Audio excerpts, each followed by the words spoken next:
El hombre desde siempre ha tenido una relación íntima con los animales. Cuando el hombre se hace sedentario, cultiva la tierra para mejorar la agricultura en su propio beneficio, pero también domestica al animal, a los animales. La acción de domesticar a los animales es un gran esfuerzo para la humanidad y lo hace porque el hombre sedentario tenía necesidad de carne, aunque también tenía necesidad del cultivo de las plantas, de los vegetales. El hecho de domesticar supuso para el hombre, para la humanidad, un gran esfuerzo y en algunos casos no solamente un gran esfuerzo, sino también una acción complicada y hasta peligrosa. Huellas de nuestro tiempo les va a presentar hoy como protagonista principal al animal, con este título que les va a traer: razas ganaderas autóctonas.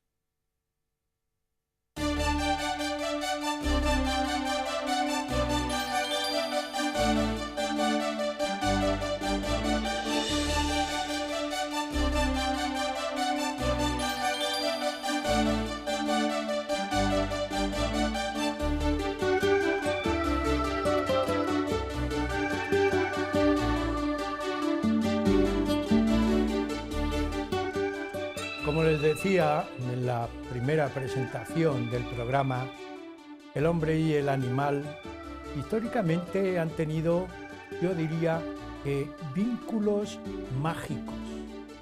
Dirán ustedes que esto va de magia, ¿no? Va de realidad mágica, que es distinto. Tenían y tienen grandes vínculos el hombre y el animal porque el animal le proporciona al hombre gran utilidad, como iremos viendo en el programa. Hay algún vínculo de tipo afectivo con algunos animales, pero también el vínculo más importante que se da en la historia entre el hombre y el animal es el vínculo doméstico. Cuando el hombre domestica a un animal es porque le va a hacer colaborador suyo, partícipe de su vida y hasta, yo diría, benefactor de su vida. Luego, a lo largo del programa, yo preguntaré y plantearemos, no es lo mismo domesticar que hacer una selección natural, pero ya lo iremos viendo. Para hablar de razas ganaderas y sobre todo razas ganaderas autóctonas, tenemos en el estudio, como siempre, a dos especialistas.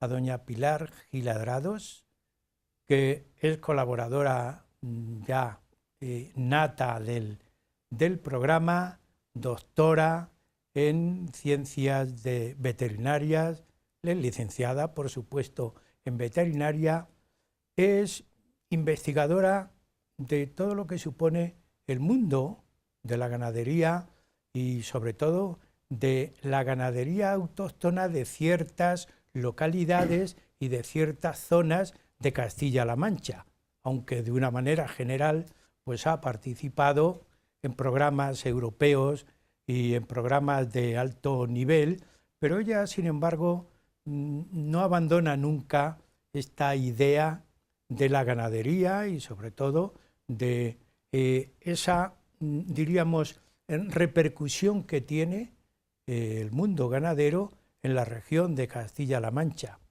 Yo, como siempre, le doy la bienvenida y le digo, y siempre digo el mismo tópico, que doña Pilar Giladrados es la alegría de la cofradía, porque es la cara alegre de la cofradía.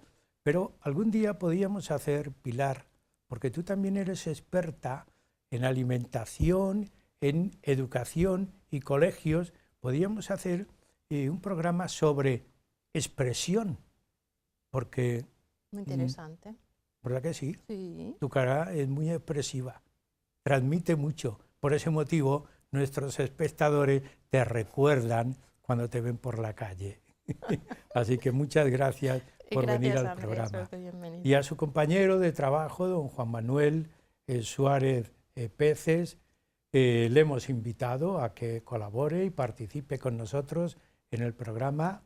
También le damos la bienvenida, es licenciado en veterinaria, experto en razas ganaderas, porque su punto de trabajo está en la Consejería de Castilla-La Mancha y por tanto es una persona pues que es conocedora de lo que puede ser todo este mundo rural tan apasionante como iremos viendo a lo largo del programa. Así que muchas gracias, Juan Manuel, por haber atendido a nuestra invitación.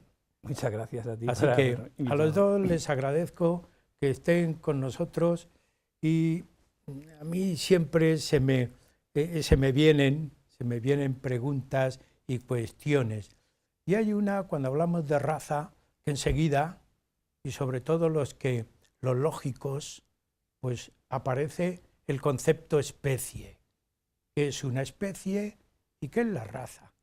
¿Tienen algo que ver? ¿Tienen mucho que ver, Pilar? ¿Cómo podemos aclarar estos dos conceptos? Pues en el ámbito en el que nos vamos a desenvolver este ratito, porque al final hace un ratito para hablar del mundo ganadero, que podría ser de una extensión mucho más amplia, se puede circunscribir al aspecto en el ámbito biológico, una especie y una raza. Entonces, una especie en el ámbito biológico es aquel grupo de una población que tiene capacidad para reproducirse entre ellas y por tanto para evolucionar. Por ejemplo, si lo trasladamos al hombre, nosotros somos de la especie Homo sapiens, hombres, especie de hombres hay muchos, pero la que nosotros somos Homo sapiens. Pues en el mundo de la ganadería igual. Hay, por ejemplo, una especie bovina, pero después hay varias razas dentro de esa especie. Sí, sí. La taxonomía también nos ayuda para explicar esto, ¿no? Pero fundamentalmente aquí hay que diferenciar especie y raza porque la especie es una cuestión que biológicamente sí se puede discernir. Es algo muy simple, un caballo no se puede reproducir con una vaca. Pero dentro de las especies hay un espectro de razas que al final es una cuestión cultural desde el punto de vista de su selección, de la que luego hablaremos, con lo cual hay muchas razas dentro de lo que es una especie y es justo de lo que vamos a hablar, de la variabilidad que tiene una especie, de una raza dentro de una especie. Hablamos de razas y bueno, raza ganadera ya está el específico. A su vez, hablamos de especie y el específico viene a continuación también. Cuando hablamos de razas ganaderas, pues todos los espectadores y el hombre en general, el vulgo y el mundo, razas ganaderas, y nos acordamos de una vaca o nos acordamos de una oveja, pero no nos acordamos de otros animales, ¿verdad? Realmente, ¿cómo podemos definir qué es una raza ganadera?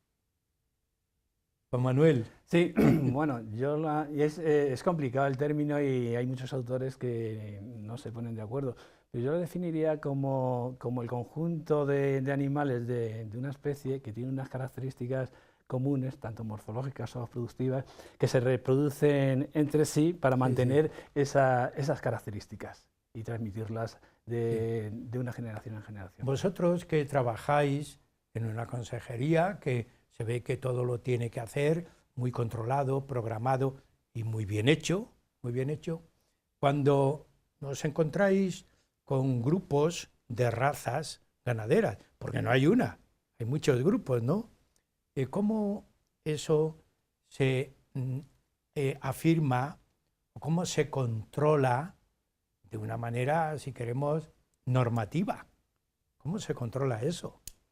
¿Cómo controláis eso? Sí, pues es una labor muy compleja, pero no solamente es la consejería, hay muchos más estamentos y muchos más especialistas. Pero fundamentalmente una raza ganadera es ganadera porque de toda esa especie se han elegido unos determinados animales que les va a producir una utilidad, un beneficio al hombre, y en ese caso son ganaderas, porque por ejemplo hay razas que son domésticas, que lo has mencionado tú, como pueden ser el perro y el gato, que acompañan al hombre desde sus inicios. El gato desde los egipcios, porque primero se eliminaba los roedores de los almacenes, y el perro porque le proveía de compañía, le defendía y guardaba sus rebaños. Pero las razas ganaderas son razas que tienen una utilidad inmediata para el hombre, y la utilidad es la que determina cuál es su programa de selección o de conservación. Es decir, la utilidad principal o primaria de los animales para el hombre era evidentemente proveerles de alimentos. El hombre en su origen era nómada por la sencilla razón de que para alimentarse necesitaba un espacio en kilómetros cuadrados muy amplio donde conseguir alimento. Lo mencionaste al principio, ya en la época del Neolítico, la posibilidad de cultivar tanto los vegetales como cuidar los animales, eso conllevó a que pudiera asentarse. El asentamiento llega a los núcleos de población y a las ciudades. La capacidad de alimentarse consigue que el hombre en su sociedad pueda dividir el trabajo. Unos no necesitan ir a cazar ni buscar alimento y pueden ser carpinteros, otros arquitectos. Eso fue gracias a que los animales estaban cuidados por el hombre. Eso le proveía de mantequilla, de huevos, de leche, de carne. Pero esa dependencia también conlleva que el hombre se tenga que ocupar de los animales. Es una dependencia biunívoca. Y tenga que estudiar su comportamiento, tenga que estudiar su sistema reproductivo y sus épocas de reproducción, cómo alimentarlos mejor, cómo cuidarles de las enfermedades, que eso es un compendio que es toda zootecnia. Eso es muy interesante, y vosotros, pienso yo, que lleváis un registro de todo esto, ¿no? Bueno, hablando de las funciones que habla la administración o la consejería, es en tema general ganaderos, pero la preocupación por las razas todo surge a medida del siglo pasado con la intensificación de la ganadería. Eso supuso un cambio donde, gracias a que todo se iba enfocado a las grandes producciones, se importaron una serie de razas foráneas donde eran eminentemente productivas, donde se llegó a temer por las razas autóctonas porque iban a desaparecer. Entonces surgen una serie de programas para conservar ese valor genético que existe a nivel local. Es ya a mediados de los años 80 esa preocupación por parte de la administración para recuperar ese valor genético y tratar de mantener esas razas autóctonas, que aquí en España tenemos muchas. Es un país que se ha preocupado bastante en mantener y recuperar esas razas, y aquí concretamente en Castilla-La Mancha tenemos una serie de razas autóctonas, y algunas de las cuales hay programas de conservación para fomentar ese valor genético y tratar de recuperarla. Es el caso de la talaverana, de la segureña, alcarreña, etc. Que eso da valor a todo este trabajo, no solamente que hacéis vosotros, sino también los ganaderos. Es decir, está registrado su trabajo, por llamarlo de alguna manera.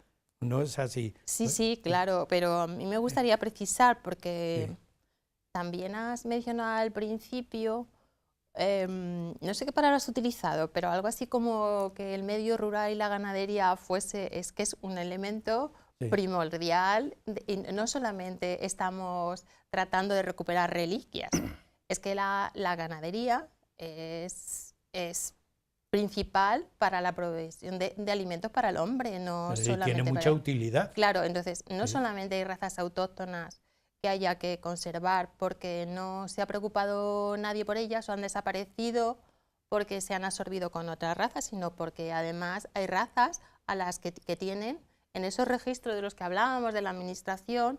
De lo que se trata es de tener un programa de mejora y de selección. Esos programas de mejora y de selección están basados en cuestiones genéticas.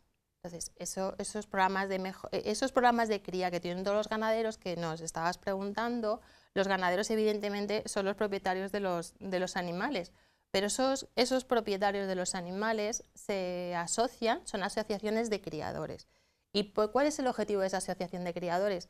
Pues que sus animales, si es una asociación de productores de leche, que sus animales produzcan más leche con el menor coste posible, si es una asociación de productores de huevos, o si es una asociación de animales de razas autóctonas en peligro de extinción.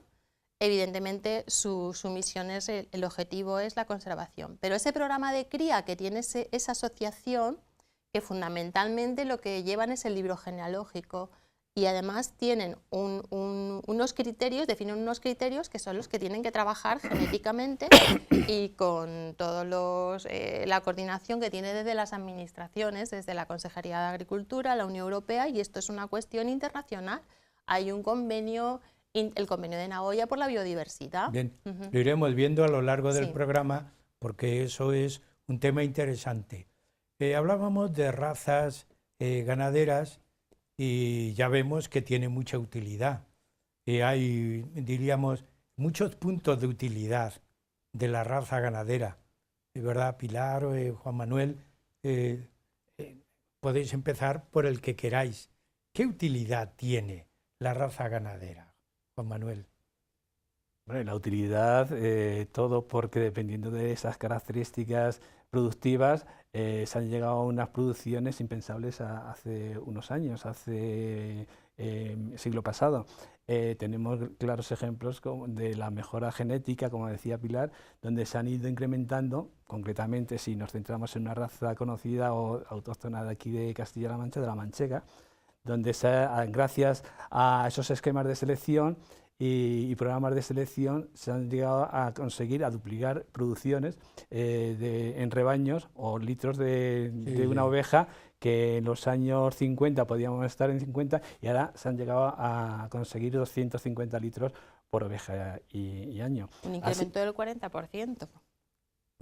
Lo mismo ocurriría en razas de cerdos, en razas en producción de carne, o en caso de la leche de vaca, pues la raza frisona, que es foránea, pero que prácticamente toda la producción de leche son de ese tipo de raza. O sea que las razas se han ido especializando y ahí es donde está el peligro de conseguir solamente un tipo de raza, cuando hay que conservar ese valor genético para que haya una biodiversidad, cada uno, y mantener, dependiendo de las características, seguir manteniendo las diversas razas que existen en un país o en una región. Ahí ya estamos viendo mucha utilidad que producen las razas ganaderas. Y yo no voy a decir cómo interviene en la vida de las costumbres, de los pueblos, porque hay para mí, dos temas que preocupan. Un primer tema sería, o por lo menos plantearlo, el que se está produciendo un éxodo rural trascendente. Yo no puedo cuantificar, porque es muy difícil, pero sí importante, sobre todo en España. Eso por un lado. Y por otro lado, hay una cuestión de utilidad de la raza ganadera, que hay que mantenerlo con lo que llama el vulgo, es que es de denominación de origen. Dos cuestiones, a ver cómo se puede relacionar despoblamiento y denominación de origen de las... Sí. Porque todo eso contribuirá, ¿no? Sí, naturalmente. Sobre el despoblamiento no es solo un síntoma que se aprecia aquí en Castilla-La Mancha o en España, es una tendencia secular y toda Europa tiene esa característica, a veces no deseable, pero que es un hecho. Y evidentemente el despoblamiento, su causa principal es el abandono de determinadas zonas, pues porque o está mal comunicada, o tiene menos servicios, o la actividad económica que se puede desarrollar allí es no lo suficientemente rentable para que se asienten las familias y el núcleo de la población. En ese sentido, evidentemente, la actividad primaria es un elemento primordial para ligar las poblaciones al territorio. Es uno de los elementos de mejorar la eficiencia y la rentabilidad de las explotaciones es justamente con los programas de mejora y con la selección. Si en unos animales dedicados a una producción determinada, leche, huevos o carne, producen lo mismo al mercado con menores costes, es el ejemplo que estaba poniendo Juan Manuel de la producción de leche. En el caso de la manchega, pero llegar a eso es una valoración genética. Estamos hablando de labores de genetistas, de especialistas en estadística. Es una labor compleja. No solamente son los criadores de los animales y la labor que puede hacer de coordinación las administraciones y de apoyo. El conseguir valorar genéticamente un animal significa que el programa ha conseguido obviar los efectos ambientales, es decir, nosotros somos un fenotipo, pero el fenotipo es la expresión de nuestro genotipo, de nuestros genes. Y nuestros genes son capaces de expresarse dependiendo. Es decir, por muy alto que quiera ser mi gen, si no me dan de comer, siempre voy a ser pequeño. Esos factores ambientales influyen sobre los genes. Pero la valoración genética, que es el trabajo de las asociaciones y de la administración, lo que con toda esa información, que estamos hablando de millones y millones de datos, pondré un ejemplo. La valoración genética se hace por descendencia, por ascendencia y por individuos. Si lo que queremos es un animal que al destete, un cordero, por ejemplo, pese más kilos de lo normal, para llegar a ese objetivo he tenido que valorar toda la genealogía, que esos son los libros genealógicos. Los libros genealógicos lo que tienen son los registros de reproductores, los registros de nacimiento, las valoraciones morfológicas y las valoraciones genealógicas. Pero para conseguir el valor genético de un animal tengo que tener todos sus descendientes controlados, ¿no? Bueno, lo que quiero decir con esto que es una labor genética y científica, no solo es una selección natural. Eso es la base de la denominación de origen. Claro, por ejemplo, la denominación de origen, para no salirnos del ámbito manchego, en este caso tenemos dos denominaciones de origen, la del cordero manchego y la del queso manchego. Producir queso manchego cuando has conseguido que las lactaciones medias de las ovejas produzcan mucho más leche, evidentemente tienes mayor capacidad para hacer ese producto que es el queso. Y el cordero manchego igual, el cordero manchego solo puede proceder de la oveja manchega, que a su vez tiene un esquema de selección y un control genealógico. Y ese animal nacido de esa oveja tiene unos pesos determinados, una alimentación determinada y evidentemente un etiquetado, que es la garantía al consumidor de que ese animal es lo que le está ofreciendo una oveja criada en ese territorio con esas características organolépticas, etcétera, etcétera. Estamos en un tema apasionante, ¿eh? En un tema interesante, sí, porque aquí todos los productos que después se van a comercializar llevan su identidad, y eso es importante. Por ese motivo yo he insistido en la denominación de origen, pero también, aunque sea solamente plantearlo, porque llegamos a la mitad del programa, de una manera medioambiental o ambiental, la ganadería, la raza ganadera interviene mucho, ¿no? Influye mucho. Aunque no sea nada más que plantearlo, Juan Manuel, porque después continúo preguntándote lo mismo. ¿Cómo podemos hablar de esta relación? Pues evidentemente una raza que está adaptada a un terreno es mucho más rústica, cosas que otras razas más seleccionadas y más específicas de producción no podrían aguantar esas condiciones climáticas. Por ejemplo, una cabra especializada en producir leche no la puedes mantener en el monte como la blanca celtibérica, que está en las serranías de Nerpio, donde ahí sería impensable que una cabra de producción lechera pudiese consumir y estar adaptada a ese medio rural. Estas razas que están especializadas en el monte y que pueden comer y aprovechar todos esos recursos naturales, conservan el medio ambiente y pueden ser productoras de unos magníficos corderos, o sea, en este caso, cabritos. Esa es la función que pueden tener las razas autóctonas, que están aclimatadas y adaptadas al medio ambiente, cosa que otras foráneas no podían adaptarse. No, el tema es interesante y además transmitimos esta idea que es básica, también importante para que los que no tenemos conocimientos, pues al ver a un animal ubicado en un sitio, se le pueda relacionar el porqué, o por lo menos explicar el porqué. Llegamos a la mitad del programa, el tiempo tiene esto, así que, pero continuaremos después del descanso con esa cuestión que es muy importante y es interesante además que lo expliquéis. Amigos, estamos en el programa Huellas de nuestro tiempo, hoy debatiendo, exponiendo lo que el animal le ofrece al hombre, razas ganaderas autóctonas. Un descanso y seguimos con ustedes.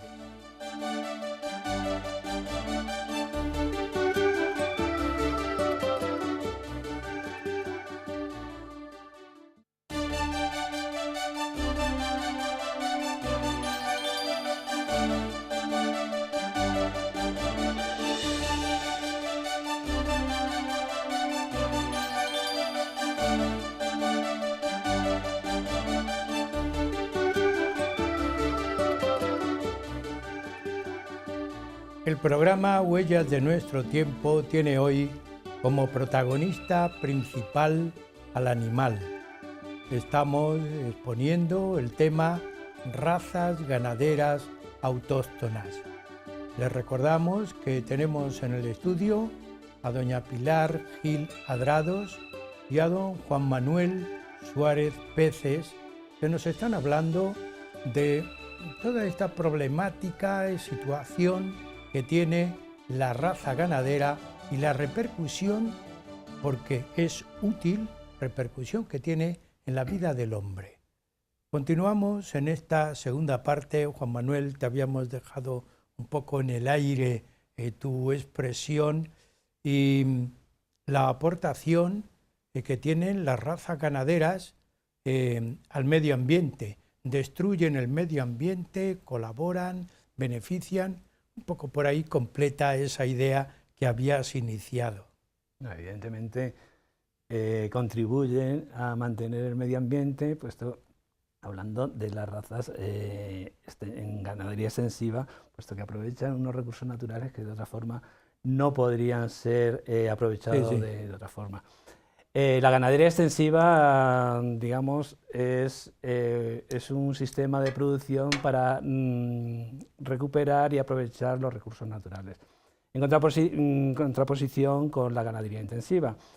Ahí es donde entran las razas autóctonas, esa valoración y ese valor genético que tienen para aprovechar, dependiendo de las características de cada raza, de tratar de aprovechar esa adaptación al medio ambiente, esa rusticidad, esa adaptación al entorno, al ambiente, al clima, hace que se puedan aprovechar muchos recursos de estas razas. No es como razas en ganadería extensiva, que son razas muy especializadas, pero que en contraposición son mucho más sensibles a las enfermedades, necesitan unos requisitos, digamos, unos cuidados más... Es decir, la raza que está en establo, ¿no? Se puede denominar así. Efectivamente, sí. Bien. Son más productoras, pero también son más sensibles.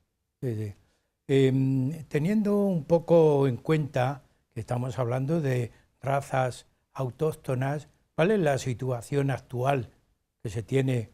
Porque pueden ser autóctonas de toda la nación o autóctonas de la región, pero bueno, en general, ¿cuál es la situación que tienen actualmente? Cualquiera de los dos podéis intervenir. Pues en el mundo hay contabilizadas alrededor de más de 8.000 razas ganaderas. locales o autóctonas. Estamos hablando de un autóctono es local, pues en el mundo casi 9.000. Y entonces la situación es que al final estamos hablando de un patrimonio genético que es una selección natural de siglos que, como apuntaba Juan Manuel, está adaptado justo al local, por eso insisto en local, a la autóctona, a la resistencia a la sequía, al sol implacable, a la orografía. Eso, durante siglos de selección, ese animal está perfectamente acomodado a ese ecosistema y además permiten el mantenimiento de los ecosistemas. Ahora que estamos ya por fin todos concienciados y sensibilizados con la mitigación y la lucha por el cambio climático, las razas ganaderas son elementos principales para el mantenimiento del medio ambiente y de los ecosistemas. Entonces, cuando me preguntas sobre la situación mundial, curiosamente, aunque hay identificadas significa que saben que existimos, pero no están caracterizadas, ni se sabe cuántos animales hay, cuántos son hembras, cuántos son machos. Evidentemente, una población que tiene un menos de 10% de reproductores del sexo masculino está abocado a desaparecer. ¿Cuál es su consanguinidad? ¿Por dónde se distribuyen? ¿Cuáles son sus amenazas? Eso es a lo que ya denominamos caracterización cuando se evalúa el patrimonio genético. Y en ese aspecto, en el mundo, Europa tiene más de 2.000, de las 9.000 que hablábamos, 2.500 están en el territorio europeo. Cual nosotros, que también Castilla-La Mancha está dentro de ese territorio, estamos más o menos bien, pero aún así hay un montón de razas, lo que llamamos razas internacionales, que es lo que estábamos describiendo como homocigosis, que no tienen variabilidad genética, que también están en el territorio europeo. Pero, por ejemplo, en Norteamérica, de esas 9.000 razas, tan solo tiene unas 89 o 90, son locales.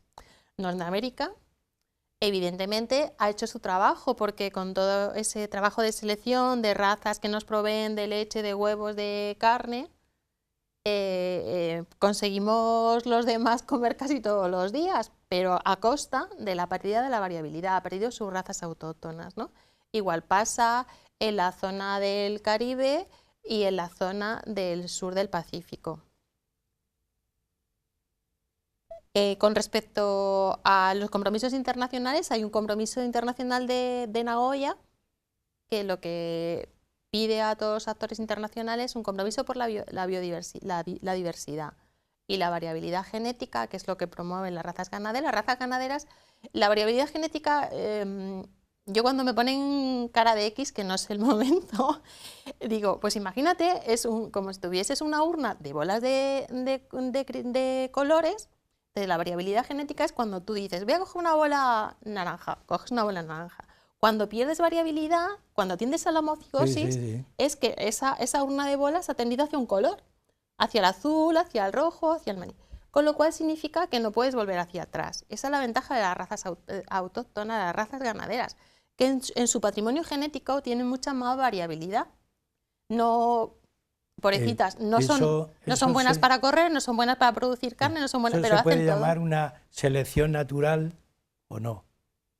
Bueno, la selección natural es... lo que pasa es que la selección que hace el hombre es más forzada hacia unos criterios, hacia un objetivo, hacia una mayor producción de leche, a mayor peso al nacimiento, a un caballo que corra más, etcétera. Esa es la selección que hace el hombre, y lo que hace es, claro, evidentemente, con todas las tenemos abstracción y capacidad intelectual, pues ahí ponemos toda la ciencia, la genética, la estadística, y contribuimos a que esa selección sea más rápida. Pero la selección natural hace lo mismo. Si estás imaginemos la selección natural durante miles de años, evidentemente, si estamos hablando de las cabras que nos contaba Juanma, la que no tiene capacidad para subir por las peñas, pues tiene pocas oportunidades de sobrevivir. Eso hace la selección natural. Lo que hace la selección del hombre es forzarlo. Pero una buena selección no va en detrimento de la variabilidad. Es uno de los elementos de esta conservación de razas, que hay que seguir manteniendo su variabilidad. Ahí, y viendo todo esto, debe haber programas, ¿no? Muchos, pocos. ¿Cómo va esto? A ver, ¿o querías aclarar algo? Sí, quería completar a la pregunta que habías hecho de la situación actual. Pilar ha completado a nivel mundial. Yo quería decir a nivel local de España que nos encontramos en una situación bastante mejor que en los años mediados del siglo pasado, años 60, donde la situación fue muy crítica, donde vinieron las razas foráneas y estuvieron a punto de peligrar por absorción, porque claro, hubo un cambio de mentalidad, la intensificación, la ganadería intensiva, y ahí sí que hubo un gran peligro de desaparición. Claro que se hubo una reacción donde por parte tanto del Ministerio como las comunidades autónomas, y ahí empezaron a fomentar esas razas autóctonas. En el catálogo oficial de España tenemos 158 concretamente razas catalogadas, de las cuales el 84% están en peligro de extinción. Pero la situación actual es que hay una serie de programas, como hemos dicho anteriormente, por parte de las asociaciones ganaderas, que es el pilar fundamental para el mantenimiento de los libros genealógicos, y crear esos esquemas de planes de mejora, en este caso para mejorar genéticamente o bien para fomento y conservación de la raza. Y es un momento donde actualmente podemos decir que no es malo con respecto a las razas que están en peligro de extinción. Es decir, que políticamente, nacionalmente, se está cultivando mediante programas técnicos, ¿no? Científicos. Sí, que no es decir, bueno, aquí hay ocurrencias ocasionales, sino que hay una programación bien definida. Sí, cada raza caracterizada tiene su propio programa en función de lo que venimos hablando, de qué tipo de especie sea, cuál es su actitud, cuál es su localidad y cuáles son sus producciones. Y eso es lo que se llama, una vez que tiene la asociación, tiene su libro genealógico y un programa, que el programa lo que trata es de conseguir ese objetivo, o un objetivo de conservación, como nos hablaba Juan Manuel, o un programa de selección y de mejora, de obtener más litros de leche, de obtener un caballo que sea capaz de saltar más alto. Los caballos también tienen programas de selección y eso está basado en programas sustanciados sobre bases científicas, cuestiones genéticas y de metodología. ¿Y ahí cómo interviene el científico? ¿Alguna idea que para quien nos ve y diga, oye, pues mira, yo no sabía que para mejorar los caballos o las vacas, pues hacían este tipo de programa muy específico, aunque sea una pincelada?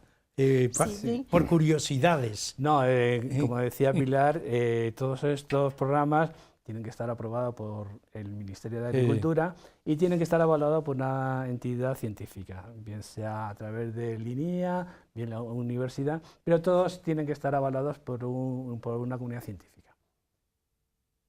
Yo veo que hay muchas razas. Hemos hablado de razas y sobre todo como la raza, los perros, la raza canina e incluso la caballar también.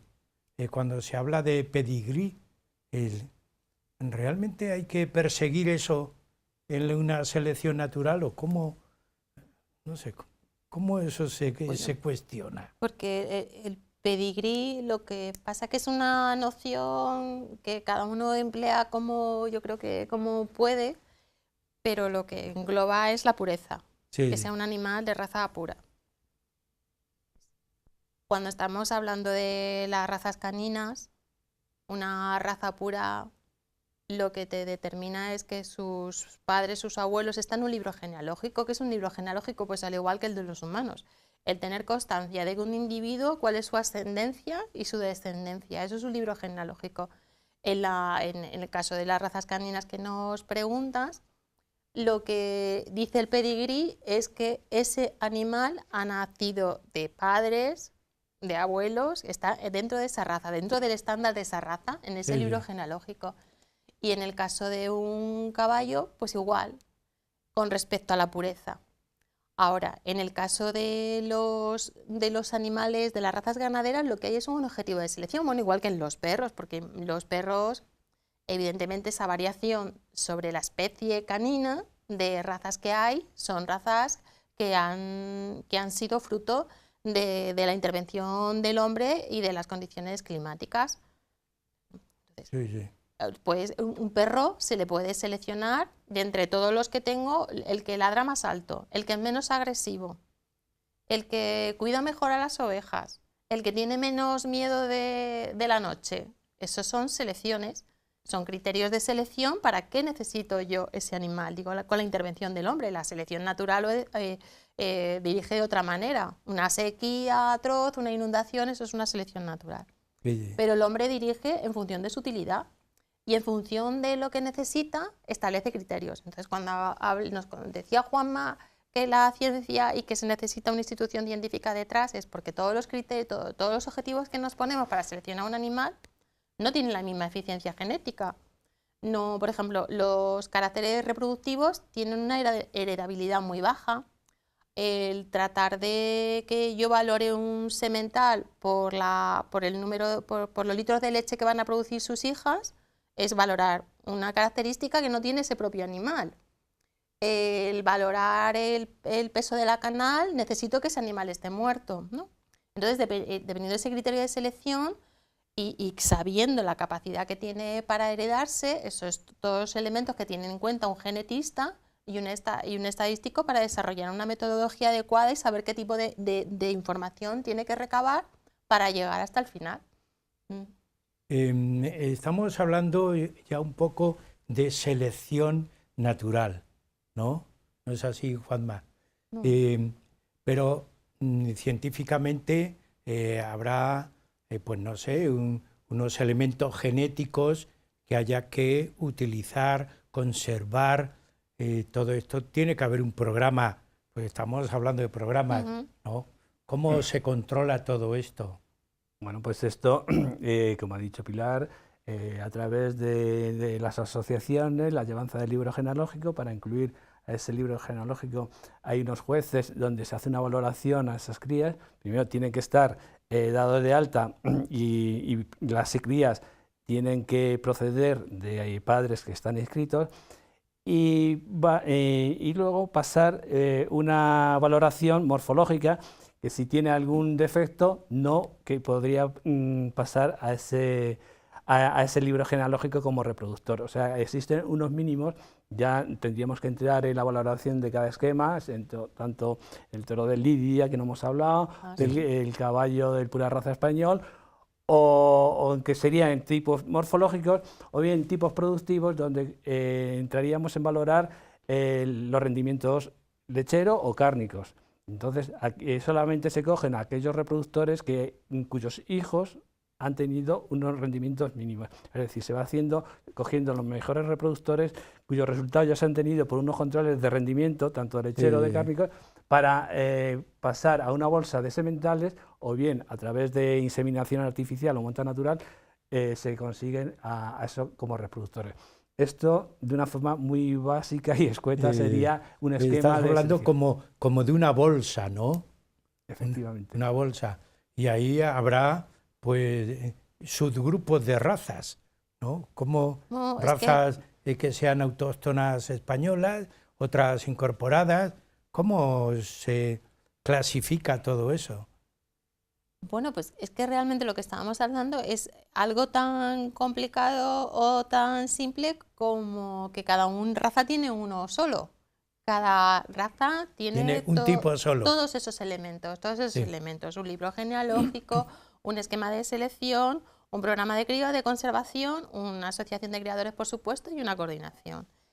Lo que sí es común, no es común, pero que se coordina, es un sistema de información global, mundial, nacional y regional, en la que se dispone de toda esa información, en la que se puede llegar, que antes creo que no lo preguntabas, es a saber, gracias a los libros genealógicos y la información que tienes, el grado de consanguinidad de una raza. La pureza de una raza también puede llevar a una consanguinidad excesiva que tiene efectos perjudiciales. A efectos de poblaciones, una población que tiene mucha consanguinidad, es decir, que toda la población comparte los mismos genes, la población efectiva es mucho menor. Estamos hablando de conservar este patrimonio genético, porque lo que yo creo que no hemos sacado la conversación en los bancos de germoplasma, o sea, que en los convenios internacionales que estábamos hablando, todos los países se han comprometido a tener colecciones genéticas de todos los animales, de todas esas razas, para contribuir a su selección y a su mejora y a su conservación, pero también para reproducirlas en el caso de que hubiese pues cualquier catástrofe o enfermedad decir, que acabase. tengo la biblioteca de las razas. Exactamente. Para que nos entiendan, tengo aquí los libros genéticos es el banco de germoplasma de cada raza. Claro, todo eso hará que haya una división, razas autóctonas, razas incorporadas. ¿En el catálogo? En el catálogo, ¿no? Sí, existe a nivel estatal, que lo lleva el Ministerio de Agricultura, es el catálogo oficial de razas de España. Y como tú bien decías, pues las clasifica en cuatro grupos, que serían pues, las razas de fomento, que son aquellas que son españolas, pero que están en auge, que no hay ningún tipo de peligro porque hay una población suficiente para mantenerlas. Están las razas, como decíamos, en peligro de extinción, que existe un riesgo de que si no se realizan o mantienen, podrían llegar el caso de desaparición. Tienen una población que de menos de 10.000 ejemplares, más o menos. Y luego tenemos las integradas en España, que son aquellas razas que llevan más de 20 años, el caso de la frisona, en razas que conocemos de productoras de leche, que ya, aunque vienen de fuera, en este caso de Holanda, ya están integradas y llevan suficiente tiempo implantadas en España.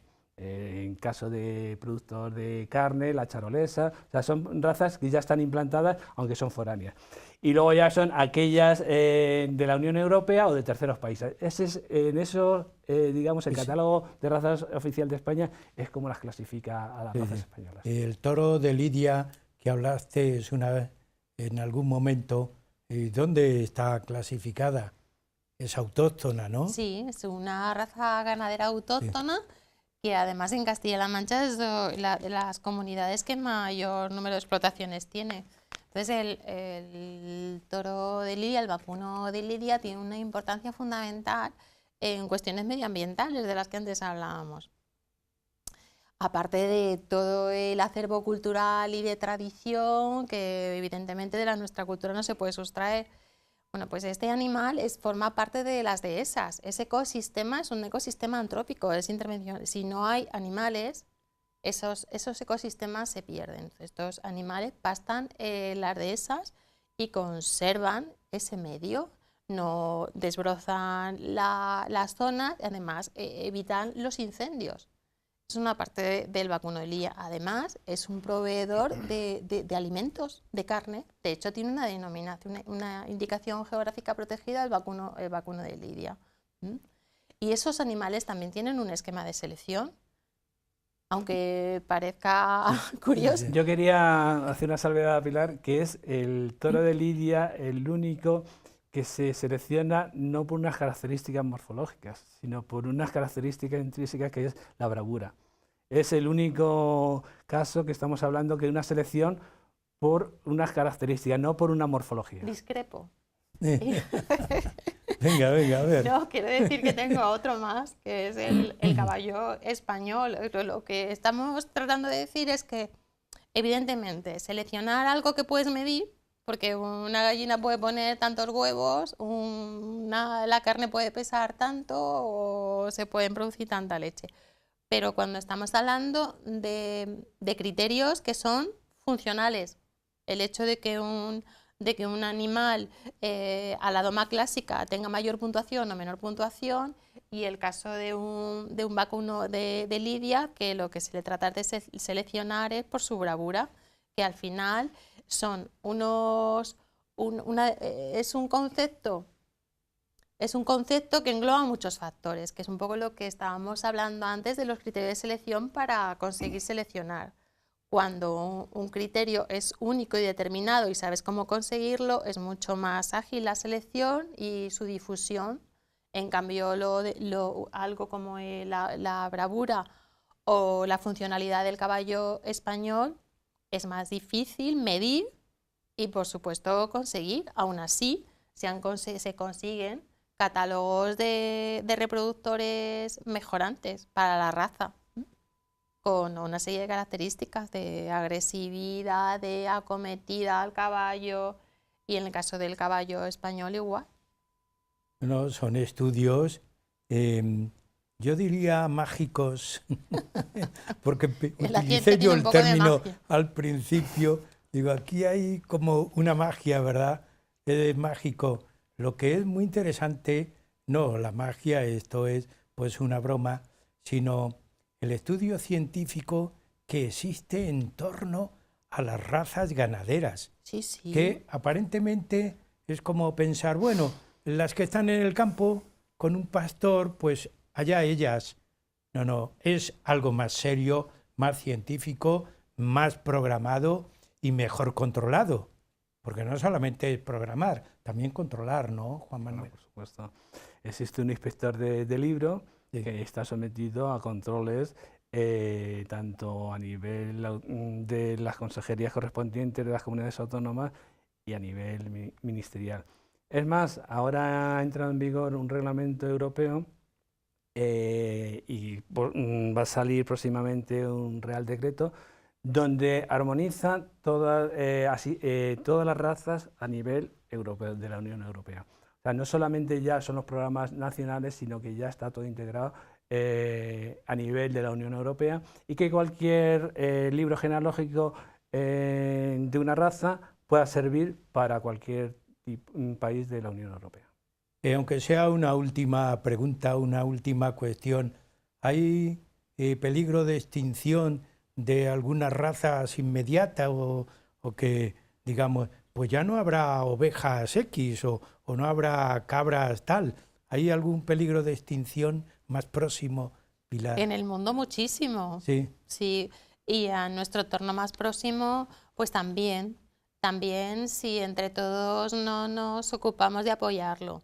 De hecho, hay muchas asociaciones que están amparadas por la administración, porque no es que una asociación no tiene capacidad para hacer todo lo que estábamos hablando, ¿no?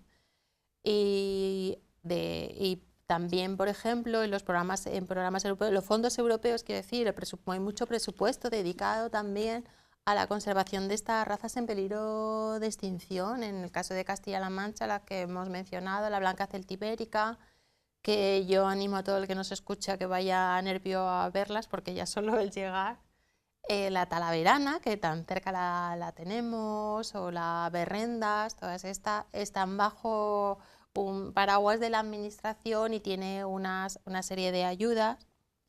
Y en los programas de desarrollo rural también, el criador que las mantiene también, pero porque por su doble misión al criador, por mantener estas razas, por conservar el patrimonio genético que nos es útil para todos y porque son útiles en el medio ambiente, reduce la huella hídrica, la huella de carbono, ayudan a mitigar el cambio climático, es que no pueden hacer más.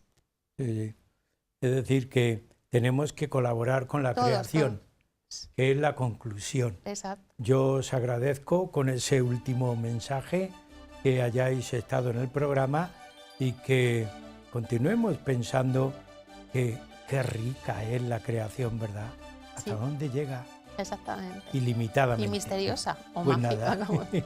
Pues que sigamos en otro programa hablando de este tipo de temas y que tan interesantes son y además a la vez pues también motivan a la población a que cuiden de los animales y sepan hasta dónde llega la utilidad que tiene el animal para el hombre.